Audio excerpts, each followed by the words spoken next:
더군다나 민주당의 대통령 후보가 된 이재명 전 경기도지사는 지난 10월 26일 대통령과의 면담에서 문 대통령께서 민주당의 핵심 가치라고 하는 민생, 개혁, 평화의 가치를 정말 잘 수행해 주신 것 같다라고 말하면서 문재인 정부를 계승하겠다는 의지를 피력했다.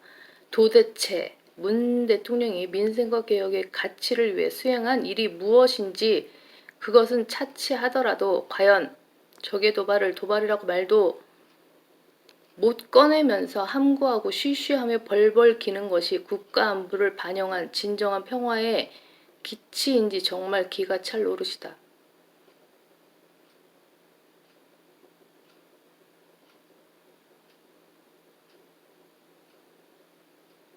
평화의 가치인지 정말 기가 찰 노릇이다.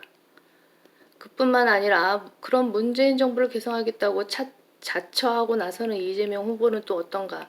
만약 이번에도 차기 정권을 민주당에서 잡는다면 향후 5년 동안 우리나라 국민들은 문 대통령이 지난 5년 동안 북한을 상대하면서 보여준 유치하고 졸렬한 모습을 또다시 볼 수밖에 없을 것이다.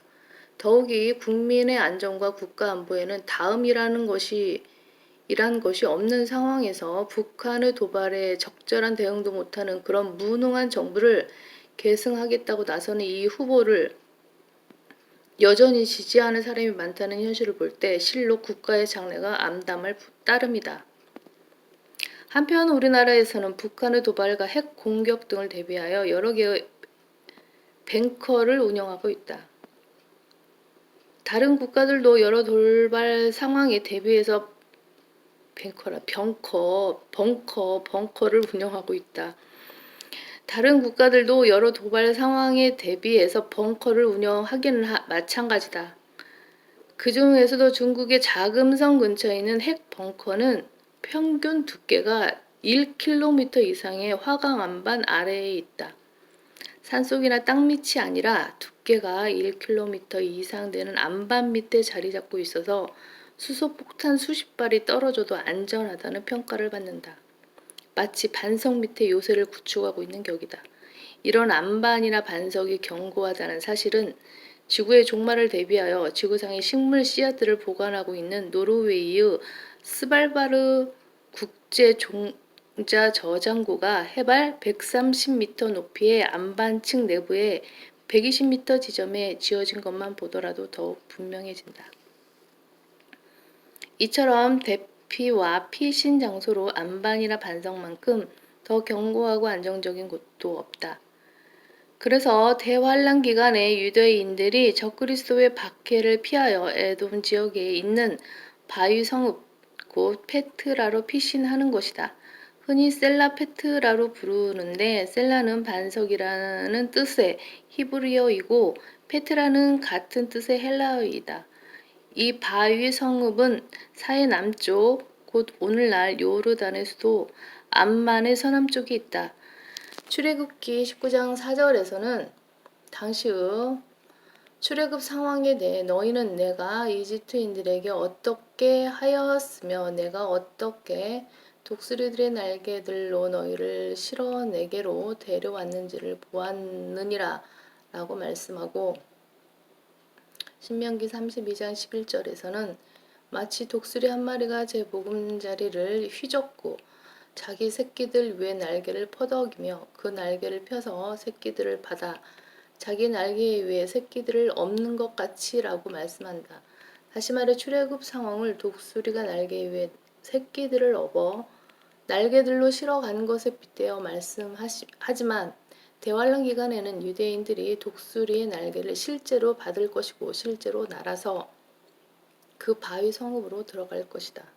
그곳에서 대환란 기간은 후 3년 반인 1260일 42개월 동안 출애굽 때 만나를 먹었던 것처럼 초자연적인 방법으로 부양받게 될 것이다.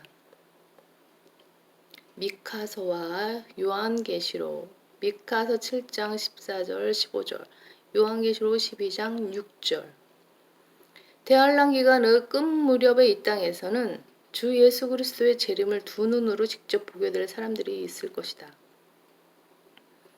그 광경이 너무 두려운 나머지 사람들은 마치 유대인들이 바위 성읍을 찾은 것처럼 바위 안으로 들어가 바위 틈에 숨을 것이다. 바위 안으로 들어가고 티끌 속에 숨어서 주의 두려움과 그의 위엄의 영광을 피하라. 이사야 2장 10절 말씀. 땅의 왕들과 위대한 자들과 부자들과 대장들과 힘있는 자들과 모든 종과 모든 자유인이 각자 토굴과 산들의 바위 틈에 숨어서 요한계시록 6장 15절. 하지만 지구상에서 제 아무리 견고한 암석이나 바위 밑에 숨는다 해도 그 암석이나 바위는 온전한 피신의 장소가 될 수 없다. 오직 주 예수 그리스도만이 진정한 반석으로서 견고한 피난처가 되신다.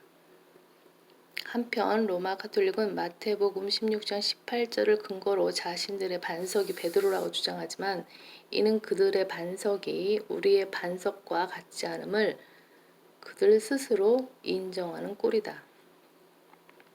사실 그들이 반석이라고 주장하는 바로 그 베드로조차 반석이 예수 그리스도라고 밝혔다. 베드로전서 2장 4절 8절 말씀. 예수 그리스도께서도 친히 자신이 반석이라고 말씀하셨다. 마태복음 21장 42절 44절. 바울 역시 그 반석은 예수 그리스도이시라고 말했다.